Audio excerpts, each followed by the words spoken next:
বীজ বপন করলেন, সেই বীজ অঙ্কুরিত হলো, চারা গাছ হলো। যদি বেড়া না দেওয়া হয়, যদি জল না দেওয়া হয়, চারা গাছটা বাঁচবে? তৃণভোজী প্রাণী খেয়ে নিতে পারে, বেড়া না দিলে, জল না দিলে শুকিয়ে যেতে পারে। এই যে গুরুদেব আমাদেরকে বীজ দিয়ে দিলেন, বুকে হাত দিয়ে বলুন, পরিচর্যা করছে কি? সব গুরুদেবের কাছ থেকে দীক্ষা পেলেই শুরু হবে না। অনেকে ভাবে আমি সব গুরুদেবের কাছ থেকে দীক্ষা পেয়েছি, তাতে হয়েছে কি? গুরুদেব তোমাকে পথটা দেখাবে, তুমি কতটা ভজন করছো। গুরুদেব তোমাকে পথ দেখিয়ে দেবেন, তোমাকে যেতে হবে। যাওয়াটা হচ্ছে আমাদের। গুরুদেব মানে পথ প্রদর্শক।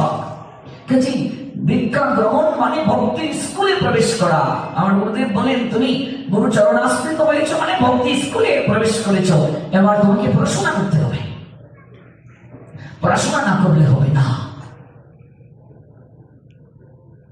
মনে রাখবে মায়েরা, যারা এখানে আমরা দীক্ষা গ্রহণ করেছি,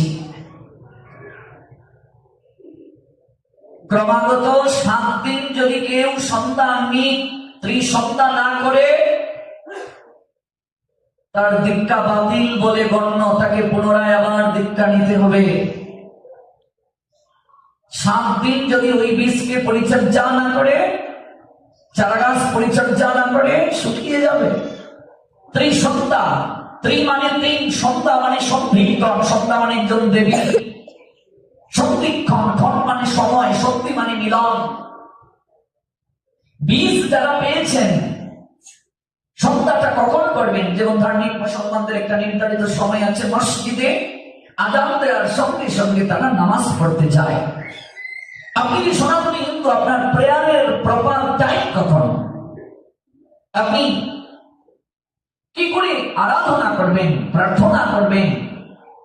আপনার প্রার্থনা করার সময়টা কখন? প্রাতকাল, মধ্যাহ্নকাল, সায়াহ্নকাল। কাল মানে সময়।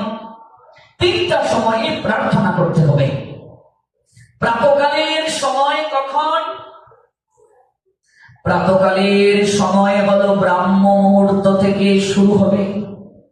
ব্রাহ্ম মুহূর্ত কখন? সূর্য উদয়ের 96 মিনিট পূর্বে, 1 ঘন্টা 36 মিনিট। শেষ সময়টা কখন? সকালবেলা আহ্নিক করার সময়, যারা দীক্ষিত তাদেরকে বলছি। শেষ সময়টা হলো সূর্য উদয়ের আগের 24 মিনিট, সূর্য উদয়ের পরের 24 মিনিট। 48 মিনিটের মাঝে আপনাকে সকালবেলার প্রার্থনা করতে